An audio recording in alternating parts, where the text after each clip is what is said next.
Bem-vinda aqui no programa Fórum de Bom Meia. dia, mais uma. Você sabe, Rovai, que a Mili é mais uma das maravilhosas pessoas nascidas em 1967. É? Também, olha isso. Somos, então...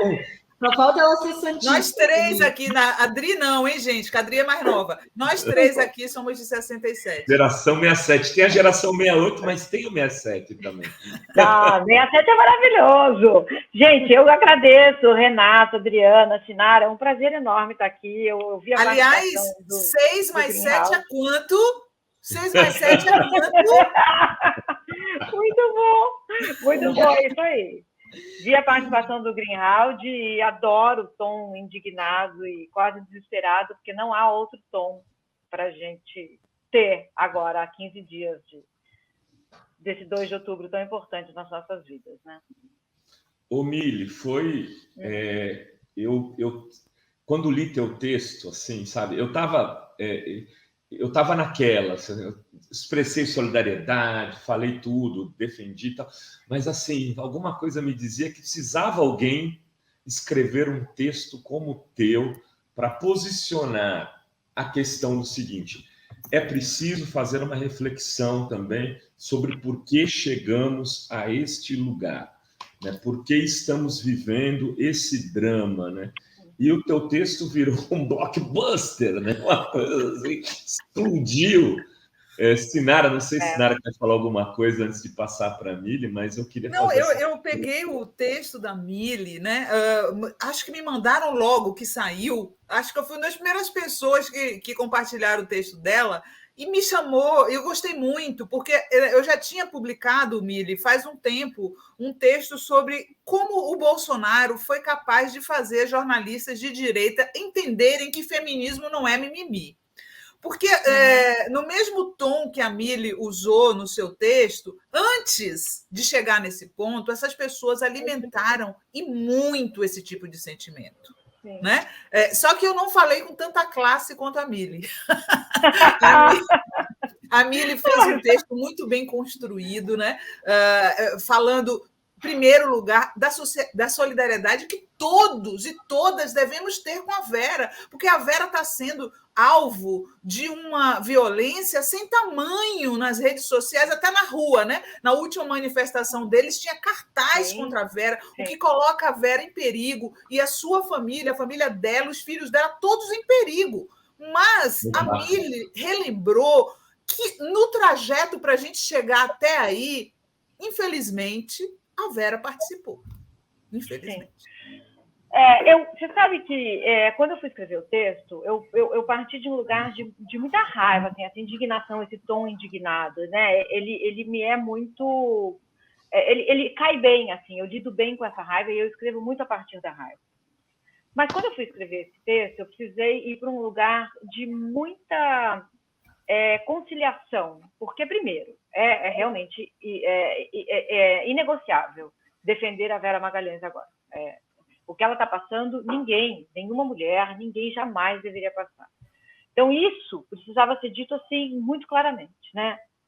E, em seguida, a gente precisaria olhar para trás, que é uma coisa que a gente, enquanto nação, não faz, né? E perceber como é que a gente chegou aqui. Um risco muito grande, quando eu fui escrever o texto, era eu cair na tentação de falar assim, avisamos, a gente disse tudo isso. Porque aí eu faria um texto sobre mim. E eu não queria fazer um texto sobre mim. Eu queria fazer um texto sobre essa necessidade de a gente superar o horror que a gente está vivendo, né? Então, para isso também, eu me incluí. Eu coloquei sempre na primeira pessoa do plural o erramos. A gente, enquanto imprensa, o que é que a gente fez para que isso desse onde deu? Então, o texto nasceu desse lugar, e talvez por isso ele tenha viralizado, porque eu acho que as pessoas estavam, assim como o Renato, tipo, a gente precisa entender como que a gente deu aqui, cada um pegar o seu lote nesse latifúndio de horror, porque não foi da noite para o dia, né, gente? Não foi da noite para o dia. Foi uma construção lenta, feita à luz do dia, nas nossas caras. Contra Bolsonaro, a gente não pode acusar ele de ser incoerente. Há 10 anos, de ele no ter Jornal da começado Cultura. isso, né, Mili? Ele não começou isso, ele surfou Não. numa onda que quem criou foram alguns partícipes aí da mídia comercial. Exato, ele estava ali falando esses horrores há 10, 15 anos, gente. Quando ele elogiou o estupro, ali tinha que ter acabado para ele. Quando ele falou para Maria do Rosário, eu só não te estupro porque você não merece, ali tinha que ter acabado para ele. Isso é apologia ao estupro. Não queriam ter terminado ali, termina quando ele fez apologia à tortura. Exatamente. Acabou, ele está fazendo apologia à tortura. Não há para onde ir daí. Acabou a vida política dessa pessoa e de qualquer um que apoie alguém que faça isso, que fale isso. Apologia à tortura de Estado é crime.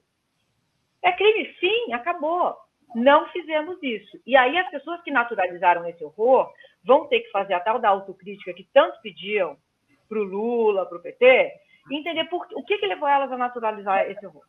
O que levou elas a dizer que Haddad e Bolsonaro eram dois extremos de um mesmo escopo. O que levou elas a não reagirem com esse tom de indignação e dizerem em 2018 Bolsonaro não é um candidato aceitável.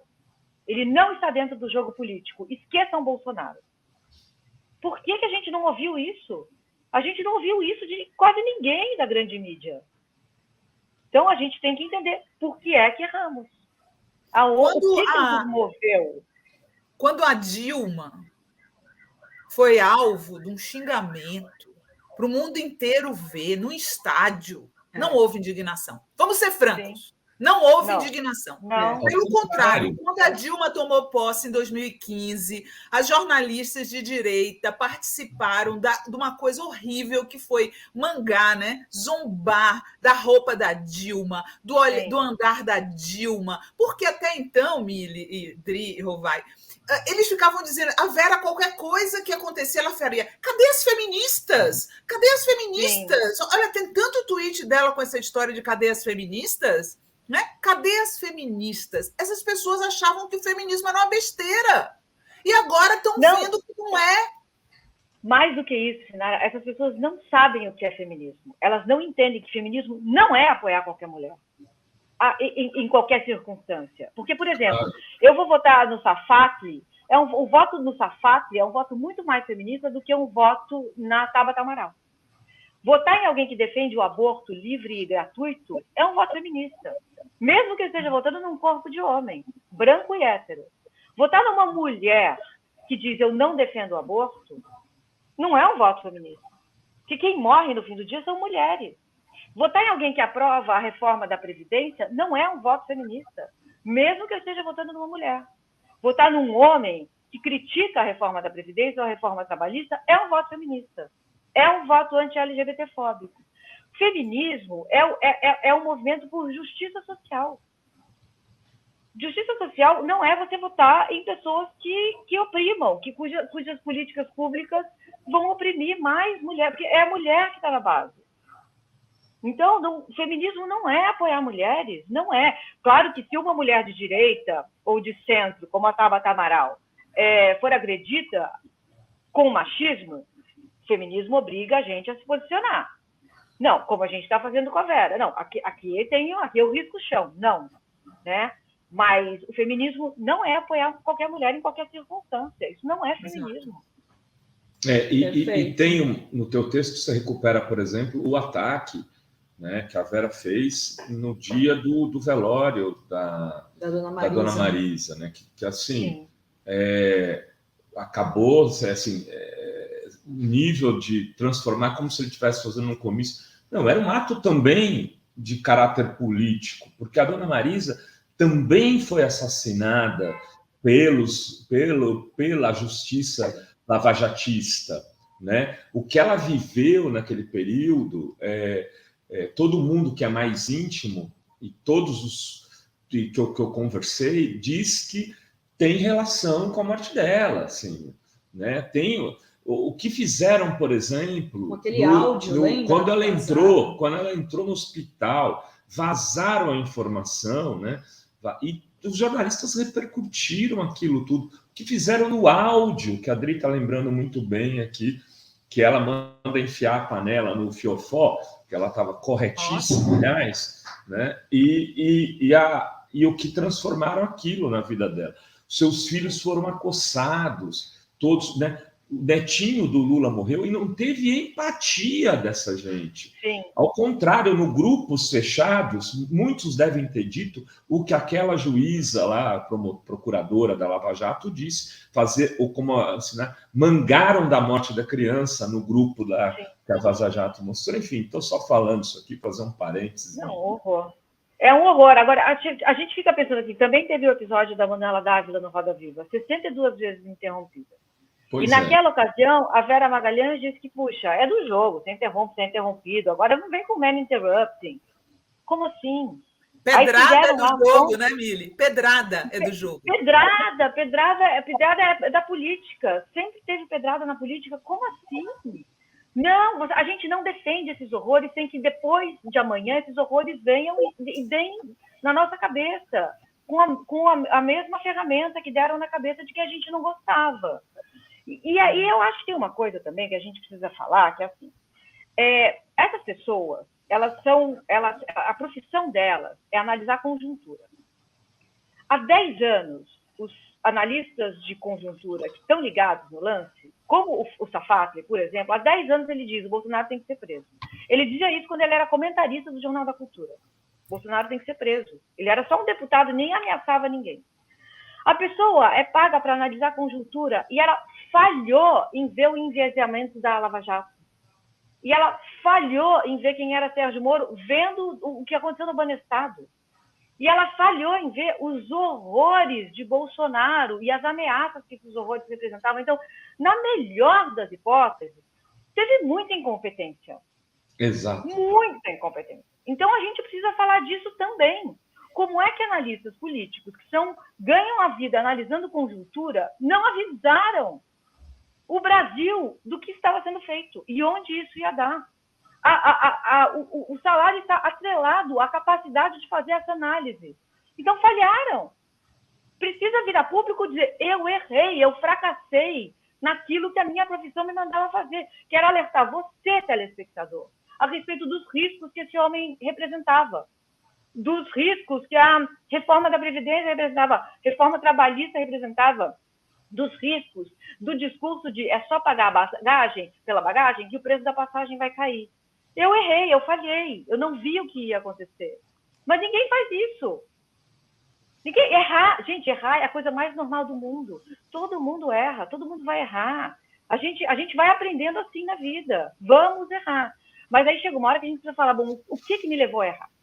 Por que é que eu errei? O que me mobilizou para eu errar? Porque tem que ter outra coisa. Essas pessoas acham que eles não representam ideologia nenhuma, que a opinião deles é universal. Eu estou aqui no auge da minha imparcialidade. Não existe. Todo mundo tem uma identidade. A pauta identitária do Bolsonaro é uma das mais fortes dele. A Damares foi quem conduziu essa pauta identitária, que é a do homem branco, hétero, violento, agressivo. Essa pauta identitária é a que precisa ser combatida, né? E você tem uma ideologia liberal, uma ideologia pró-mercado. Então, você precisa se vestir dessa roupa. Está tudo certo. Não é a minha, por exemplo. Mas é uma ideologia que é do jogo. Vamos lá, vamos jogar essa ideologia na mesa. Mas ela precisa ser dita. Exatamente. Tem aqui Olha, desculpa, Adri, essa fala da Mili tem que ser recortada, assim, virar matéria, porque é de uma importância imensa, né? Colocar nesses termos o debate. Inclusive porque, assim, por exemplo, nós, em classificações, a revista Fórum, em classificação de jornalismo, que tipo de jornalismo ela faz, teve estudo que colocou a gente como ultrapartidário, por chamar de golpe o que aconteceu contra Dilma.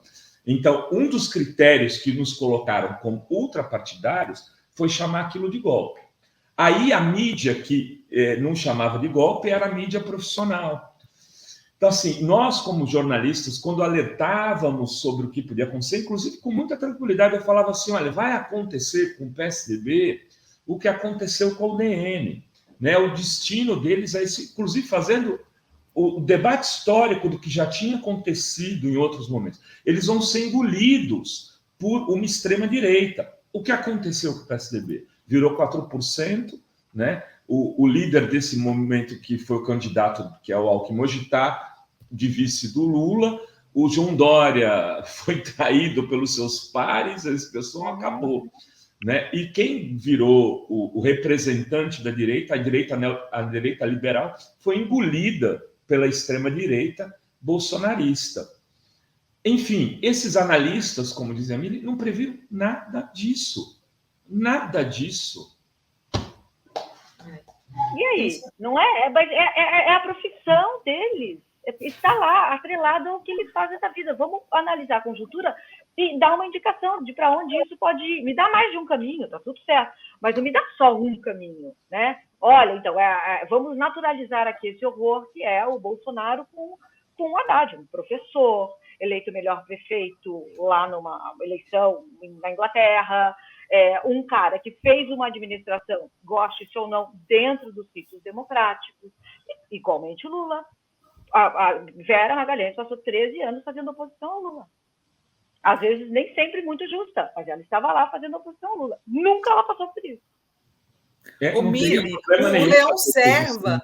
o Leão Serva, que fez aquela cena heróica de jogar o celular do cara longe, eu estava lembrando aqui, olhando nos meus tweets antigos, que a gente tretou nas redes sociais, porque ele foi da Folha, depois ele se tornou assessor do Serra, e aí passou a assinar artigos na Folha contra o Haddad, até contra as ciclovias. Um cara que é da área de ecologia, ele assinou artigo na Folha contra as ciclovias, escondendo que tinha sido assessor do Serra. Na biografia dele não falava que ele era assessor do Serra, né? Assim, a desonestidade intelectual dessa galera foi muito grande, né? Vamos ser francos, foi muito grande. Foi. Assim, a gente não está aqui à toa e nem da noite para o dia. Bolsonaro não aconteceu, esse horror não aconteceu, nós, jornalistas mulheres, não estamos sendo atacadas porque, de repente, existe aí um regime que odeia mulheres. Não, a ideologia... os regimes autoritários, um dos pilares dos regimes autoritários é a violência de gênero. Eles não se sustentam sem a violência de gênero. E a gente vê isso, olha no mundo, assim, você vê o que acontece no Irã, por exemplo, né? O que aconteceu é parte fundante de um regime autoritário declarar uma guerra aberta a mulheres. Que, assim, a guerra fechada existe desde que o mundo é mundo, né? A gente passa por isso, mas, assim, essa guerra aberta, ela é um valor simbólico dos regimes autoritários, né? Então, que a gente tenha dado aqui não pode surpreender ninguém. Deixa eu ler aqui, Rovai. Desculpa, Adri, eu te interrompi outra vez. Tem o Sérgio Souza dizendo: parabéns ao Fórum pela ação pró democracia e justiça social. Só, por favor, falem mais de Lula, Haddad, Requião, não do lixo fascista. Comícios foram grandiosos e muita gente não viu. Divulguem. Saiu na Fórum no final de semana os comícios. E o Requião vai estar aqui quarta-feira. Quarta-feira tem Requião aqui. E tem também mais superchats aqui do Márcio Cruzeiro, dizendo que esperar autocrítica de jornalistas que servem à mídia corporativa me parece ilusão pueril. Veja o que fez o VAC na entrevista com o Lula. Para eles, as injunções dos patrões é prioridade. Não todos, né? Tem muita gente boa, inclusive a Mili, que está aqui. E assim, eu não espero, mas a gente tem que dizer, né? Até porque a autocrítica não é uma coisa que a gente pede de alguém, é uma coisa que alguém faz, né? A gente pode fazer a nossa. Eu tento passar pela vida olhando quando eu errei e por que eu errei. Eu adoraria achar que eu não vou mais errar, mas vou errar. Agora, o fato da gente não esperar não pode impedir a gente de colocar isso no debate público. Assim, vamos olhar para os nossos erros. O que é que nos levou a errar? Tem muita descoberta que pode ser feita a partir dessa investigação. E tem também aqui a Carmen, dizendo, Carmen Moretson: sinto muito, para mim a Vera sempre surfou no discurso dominante, continua fazendo isso, já que 70% não apoia o inominável, ela é mau caráter. E tem vários elogios aqui, galera que leu o texto, que Está aqui como a Ana Paula, que está sempre aqui na comunidade. Seus textos são fantásticos, vivos e pulsantes. Sou muito sua fã. Um prazer ouvi-la aqui, pois no retrocesso social que vivemos, coragem é necessária. Parabéns. E tem também livro chegando, mas aí depois eu faço uma outra rodada. Não vai. Mas e daqui para frente? Vocês acham que vai ter mais... a Vera será capaz disso? Será capaz de fazer essa autocrítica? E o que esperar num próximo, se tiver um governo Lula, será que vão voltar os mesmos erros do passado? Do ponto de vista da cobertura da imprensa, imagino que você esteja falando, né? Será que a imprensa vai assediar logo no começo, Mili? Qual a tua expectativa? Acho que vai. Eu acho que existem interesses muito grandes em jogo, né? Eu sou otimista, mas eu parto dessa base que é real, né? Eu acho que acho que a gente ainda vai passar meses de muita violência, mesmo que o Lula ganhe no primeiro turno. E se não ganhar no primeiro turno, aí eu acho que a gente vai ver muito rapidamente isso acelerar, né? Agora, sabe uma coisa também que eu gosto de pensar? Assim, eu acho que as pessoas mudam. A gente pode mudar. Olha o que está acontecendo com o Alckmin. O que eu acho que está acontecendo é realmente uma transformação do Alckmin. Uhum. Eu acho que ele está mudando enquanto ser humano, enquanto político, enquanto sujeito, esse sujeito que representa essa identidade tão poderosa, tão dominante. Então, se a gente não achar que as pessoas podem mudar, a luta nem tem muita graça, né? Porque a gente pode mudar a sociedade, mas primeiro a gente tem que mudar as pessoas, e essa mentalidade, e esse sistema que é tão opressor, né? Um sistema que vive de exploração da terra, do planeta, de outros seres, de pessoas, de mulheres, de pessoas pretas. É um sistema todo que está construído em cima disso, né? Então, acho que a gente pode sonhar que uma hora muda, mas não vai ser agora, e eu acho que é só um passo que a gente está dando. E a gente não está mudando para a gente está mudando para que haja mais, que a espécie humana continua. Não sei se vocês viram o Noam Chomsky falando com a Sônia Guajajara. Ele fez um debate, uma live, e ele começa a live dizendo assim: a eleição no Brasil vai determinar se a humanidade tem futuro. Ele fala essa frase, ele fala: eu sei que vai soar exagerado, vai soar uma hipérbole, mas não é. Se o Brasil eleger Bolsonaro, as chances de futuro da espécie humana são diminutas. E a gente está falando de uma maior intelectual vivo, uma pessoa de 94 anos que analisa conjunturas sem errar, há 70, 80 anos. Então, essa a importância dessa eleição. Acho que a gente precisa evitar o Bolsonaro, colocar o Lula, que foi o melhor presidente da história do Brasil, até hoje. Assim, a gente sabe onde o Lula errou. Onde o Lula errou, todos os outros erraram. Onde o Lula acertou, ninguém até hoje acertou. Então, vamos partir desse princípio. Vamos colocar o cara lá de novo, que, como disse a Senado, deveria estar na ONU, deveria estar fazendo uma outra coisa. Está convocado para tirar o Bolsonaro daqui. E aí depois a gente vê para onde a gente vai. Uma liderança feminina, negra, vinda da classe trabalhadora. Sim, precisamos. Virá, teremos. Mas agora, de imediato, tirar o Bolsonaro. Acho que está vindo, né, Mili e todos, a Driho vai, está vindo uma mudança geracional. Acho que a gente estava num gap geracional aí, né? Que essa geração dos 70 anos, que não é a nossa geração, acho que é a vez da nossa geração. Olha, 67 está chegando no poder. Você sabe que esse fim de semana... Que é para ficar 8 anos tranquilo. Esse fim de semana, eu passei por uma experiência que me deixou com muita esperança. Assim, eu fui a um casamento de pessoas muito jovens e muito ricas, e assim, sabe, elite paulistana Brasil, pessoas de 20 a 28 anos. Todas votaram no Lula. E muitas me disseram o seguinte: não é mais questão de política, é questão humanitária. Precisamos impedir que esse cara venha. Os pais, nem tanto. Pais e mães, nem tanto. Mas essa galera vai de Lula. Às vezes eu penso até mesmo que o pessoal do agro, né? Uma parte dos filhos do agro vai perceber que o negócio deles não tem futuro. Não tem futuro sustentável, gente. Uma hora alguém vai dizer, opa, a gente precisa rever isso aqui, a gente não pode gastar tanta água, a gente não pode pensar em derrubar a floresta, porque isso vai nos trazer prejuízo, né? Então, assim, eu acho que há uma mudança geracional em curso. Sim, eu estou sentindo isso também. Tomara que seja isso. Que é isso, a gente vai ter um dia que alguém vai extrair o último litro de petróleo e acabou. Sim, é isso. Não temos mais, e a gente não renovou energias, então não tem de onde tirar, e acabou. Sim, é isso mesmo para a gente. A primeira espécie que se auto-extingue. Tem aqui mais um parabéns, né, para nós. Tem aqui um superchat da Maria José Rosa Teixeira. Mili, obrigada por seus textos tão elegantes, profundos e necessários. E tem mais superchats aqui que o pessoal está cobrando aqui que eu leia. O Márcio Dércio diz, boa tarde a todos. Rovai, você acha que com essas quedas de Lula no norte pode indicar que o IPEC não seja bom para Lula hoje? Hoje tem mais uma pesquisa. Não, não acho, não.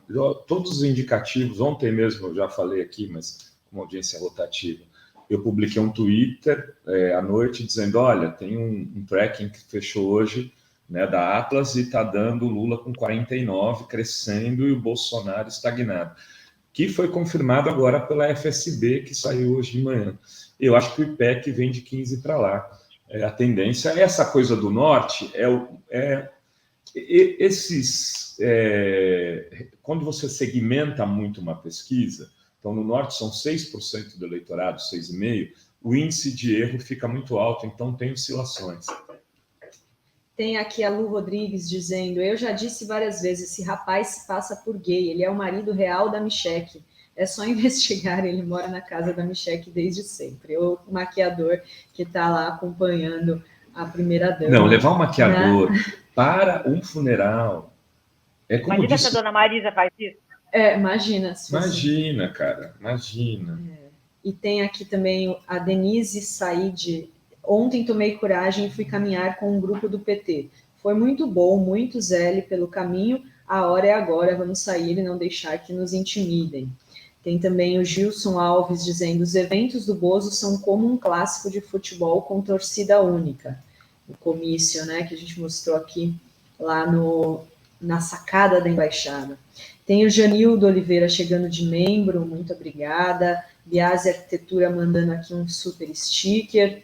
Tem também Mônica Almeida Penha chegando de membra. Jorge Pedrosa, Cristina Lídia. E tem aqui a Juscelilde Lucena Moro, é um cabo Anselmo. Tem o Marcelo Matos dizendo, Conja se virou de costas para cuspir o pastel. Que nojo. Ali, né? E tem o Wordsworth. E vamos todos, dia 2 de outubro, lembrar e chamar a atenção para a importância da eleição para o parlamento. Também muito importante. Sim. E o Alcir Meirelles chegando aqui, muito bem-vindo, Alcir. E Gal Belchior também chegando de membro aqui na TV Fórum. Vamos dar a palavra final aí para a Mili, para o destaque final dela. Tem Fala Rovai ainda depois da Mili, né? E também para a Sinara. Mili. Gente, é um prazer enorme estar aqui. Eu sou muito fã de vocês, do trabalho de vocês. Eu queria repetir tudo que o Tim Howard falou, porque é muito importante que haja pessoas como vocês fazendo o que vocês estão fazendo. É uma luta, é difícil, não é das coisas mais simples, mas alguma coisa maior move a gente, né? Essa necessidade de batalhar por justiça social mesmo, por um tipo de igualdade que seja tão, tão, tão profunda, que ressalte as nossas diferenças. A gente só vai poder ter as nossas diferenças ressaltadas a partir de um lugar de igualdade brutal e radical. E é essa luta, e a gente vai juntos, sabendo que não é para a gente, é para quem virá. Então, agradeço demais o trabalho de vocês e o convite para falar aqui. E tomara que a gente, no dia 2 à noite, durma muito tranquilamente. Quer dizer, eu estarei bêbada, eu estarei assim, tipo... Faltam 13. Vocês vão me encontrar ali deitado em alguma esquina da Paulista. Desculpa, meu cachorro. Muito bom. Eu estou colocando novamente aqui o link do artigo da Mili, que o pessoal já está lendo aqui, que ainda não leu, leiam. E tem também aqui o Marcelo dizendo, analisando a defesa do feminismo, pode-se fazer uma reflexão em qual contexto os direitos das mulheres seriam mais respeitados, com a eleição de 513 deputados como o Galber Braga ou como a Bia Kicis. Muito bem a comparação, né, Marcelo? Sinara Menezes. Seu destaque. Quero só parabenizar a Mili pelo artigo. Lavou a nossa alma, Mili. Você lavou a nossa alma, porque a gente vem falando isso há tanto tempo. E outra que, quando fizeram o golpe contra a Dilma, a gente disse: vocês são responsáveis com o que acontecer com o Brasil daqui para frente. Infelizmente, nossos avisos não foram ouvidos, mas você lavou a nossa alma. Hoje à noite tem Brocô, às 20h30, e eu vou soltar à tarde um texto sobre os 10 anos do Socialista Morena. Uhul! Muito parabéns. Bem, parabéns para o Socialista Morena. E hoje o Brocô deve analisar o IPEC, né? Deve já ter o resultado da IPEC, que é presencial. O IPEC é o ex-Ibope. Enfim, vamos para o Fala Robo. Obrigada. Beijo. Tchau. Obrigada, gente. Até mais tarde.